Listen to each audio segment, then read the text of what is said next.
बंधुगण काश हेबा एक साधारण समस्या अटे। यह पिलाठू आरंभ करी वृद्ध व्यक्ति पर्यंत काहाकू भी होई पारे। अल्प ऋतु परिवर्तन हेबा द्वारा आपन को काश भली समस्या होई थाए। यह फल व्यक्ति को गला कर्कश होई काश हेबा सहित गलारे कष्ट मध्य होई थाए। जदि काशर शीघ्र घरोई उपचार न हुए तेबे काशी काशी व्यक्तिर छाती मध्य जंत्रणा होई थाए। काश हेबा आम शरीर एक रक्षात्मक प्रणाली अटे जहाँ वायुमार्गरु धूली धुआं एवं कफ को बाहर करिया पई होई थाए।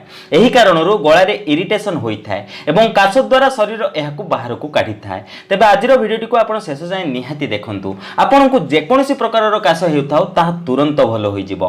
किंतु ता पूर्व मु आपन मन कहि कि जदि आपन माने जे हम चैनल को सब्सक्राइब करना तेबे तथिबा सब्सक्राइब बटन पर क्लिक करी हम चैनल को सब्सक्राइब कर नियंतु एवं पाखता नोटिफिकेशन बेल पर निहाती क्लिक करंतु। या द्वारा हम जे नूतन वीडियो अपलोड करबो ता नोटिफिकेशन आपन माने प्रथम पाई परिबे एवं हम चैनल माध्यम रो बहु किछि शिखणीय जिंस आपन माने सिखिबा को पाइबे। प्रथमे जानिबा व्हाट इज कफ बा काश कोन अटे। आयुर्वेद रे काश रोगर कारण बात पित्त एवं कफर असंतुलन कहा जाय थाए। अनुचित भोजन एवं भूल जीवनशैली कारणरू बात एवं कफ विकार होई काशर कारण होई थाए। यह मुख्यतः कफ दोष कारणरू होई थाए जहाँ आयुर्वेदिक उपचार प्रयोग करी ठीक होई परिबो। काश दुई प्रकार होई थाए। सुखिला काश जहाँ को आमे ड्राई कफ कहि थाउ एवं कफयुक्त काश जहाँ को आमे वेट कफ कहि थाउ। आजिर वीडियो रे मु आपन को दुई प्रकार काशर घरोई उपचार विषय कहिबी। सेति पई वीडियो को स्किप न करी शेष जाय निहाती देखंतु। प्रथमतः महुर सेवन सुखिला काश पाई लाभदायक अटे। एक ग्लास क्षीर रे 1 चामच महू मिसई सेवन करंतु। देखिबे सुखिला काश रे आपन को बहुत आराम मिलिबो।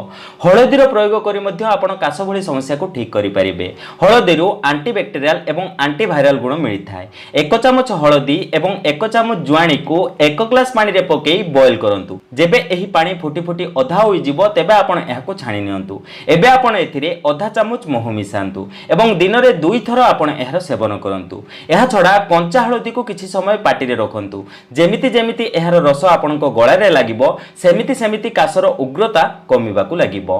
काश ठीक न हेबा पर्यंत प्रतिदिन आपण एहा को करंतु। सुखिला काश पय अदा मध्य लाभदायक अटे। सेति पय आपण 1 चामच अदा रस रे 1 चामच महू मिसांतु एवं एहा को भलो भाबे मिक्स कर दियंतु। तापरे आपण एहा को चाटंतु।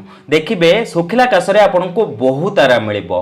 अदा को आपण पानी रे फुटै मध्य सेवन करि परिबे। सेति पय आपण 1 ग्लास पानी रे 1 इंच लंबर गोटे छोट खंड अदा को पकई बॉयल करंतु। जेबे एहार काढ़ा भलो भाबे प्रस्तुत होई जिवो तेबे आपण एहा को छाणी नियंतु। एबे सेथिरे आपण 2 चामच महू मिसांतु। तापरे आपण एहार सेवन करंतु। देखिबे आपण को काशरु बहुत आराम मिलिबो। कफयुक्त काश रे सोरिषर प्रयोग बहुत अधिक लाभदायक अटे। 1 चामच सोरिष को 1 ग्लास पानी रे पकई भलो भाबे बॉयल करंतु। जेबे एहा भलो भाबे बॉयल होई जिवो तेबे आपण एहा को छाणी नियंतु।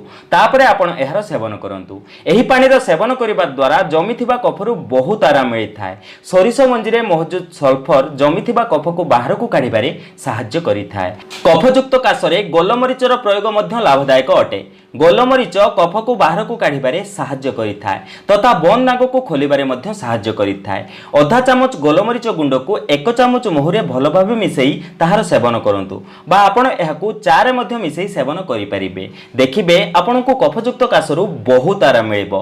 तेबे एथि मध्यनु कोनोसी भी आयुर्वेदिक रेमेडी रो प्रयोग करी आपण निजर काश भली समस्या को मूलरु शेष करि परिबे। तेबे आशा करछु आजिर एही सुंदर भिडियोटी आपन निहाती भल लागिथिबो। जदि आजिर एही भिडियोटी आपन टिके भल लागते तेबे लाइक दियंतु एवं एमिति प्रकार भिडियो देखा पाए हम चैनल को सब्सक्राइब करंतु। तेबे बंधुगण आज पई एतिकी पुणी देखा हबो को नूतन सुंदर अध्याय सह। धन्यवाद।